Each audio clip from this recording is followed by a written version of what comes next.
the artistry of nightmares, painted and now alive. That's how this story begins. You see, there's something unsettling about paint smeared in agony onto a canvas. Or maybe it's the distinct scent of turpentine, mingled with madness, that lures one in.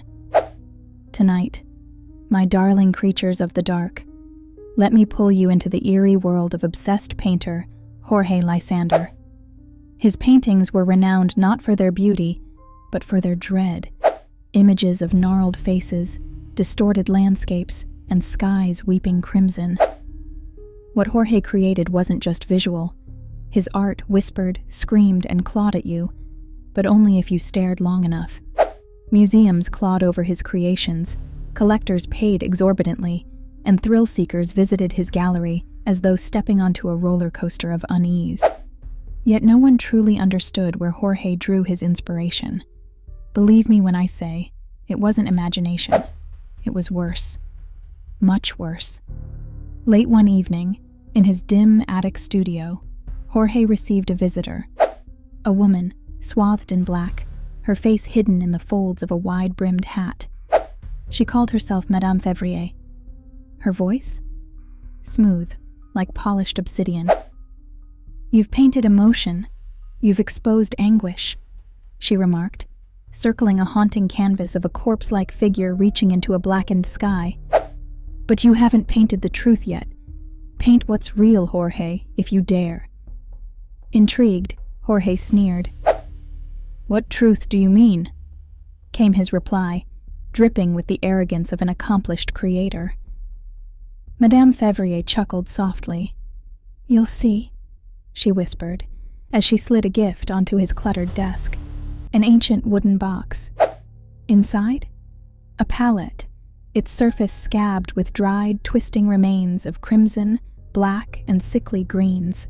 Jorge felt drawn to it, a pull he couldn't explain, as though the palette itself were alive. That night, armed with the mysterious object, he created something terrifying. His hand moved feverishly, faster than he thought possible. Faces emerged on the canvas. Not random ones, oh no. Faces Jorge recognized. The haunting gaze of Marcello, his childhood nemesis. The weeping, hollow features of Clea, his first love who had drowned decades ago. And worst of all, his own mother's face, gray and distorted in anguish, as though staring into the abyss. When Jorge awoke slumped over the canvas, the colors felt unnaturally vivid, too vivid. The faces seemed frozen in silent screams, yet Jorge dismissed it as a feat of his own skill.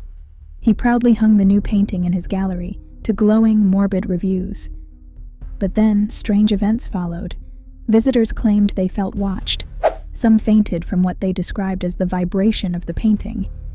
And one collector, a wealthy industrialist, bought it for a staggering sum, only to perish 3 days later.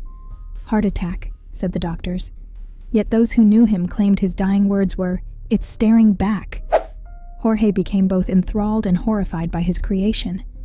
He couldn't stop painting. Each night, he returned to the palette.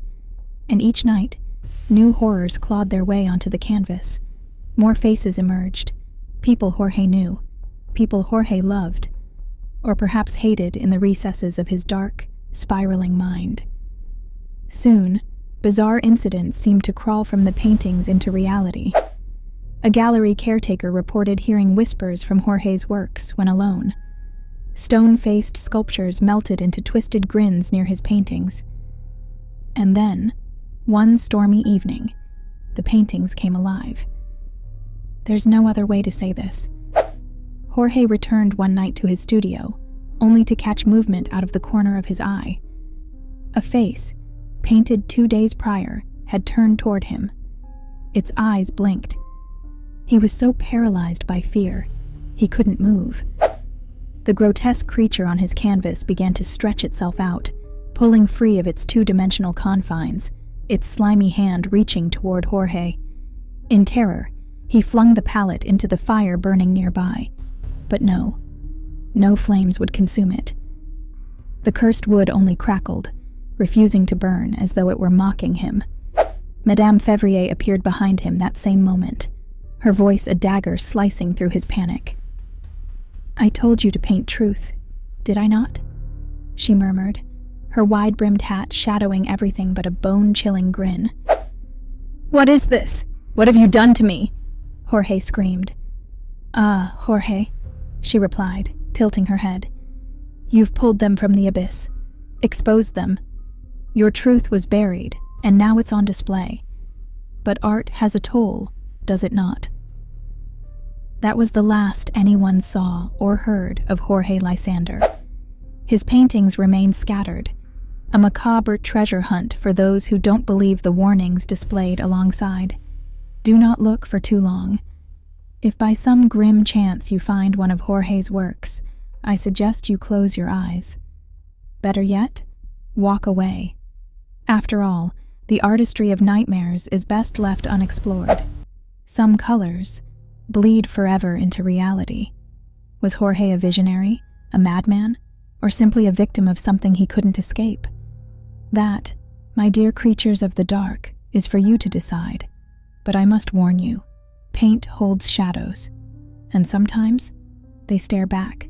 Until next time, when shadows whisper and canvases shiver, I'll be waiting, here in the void.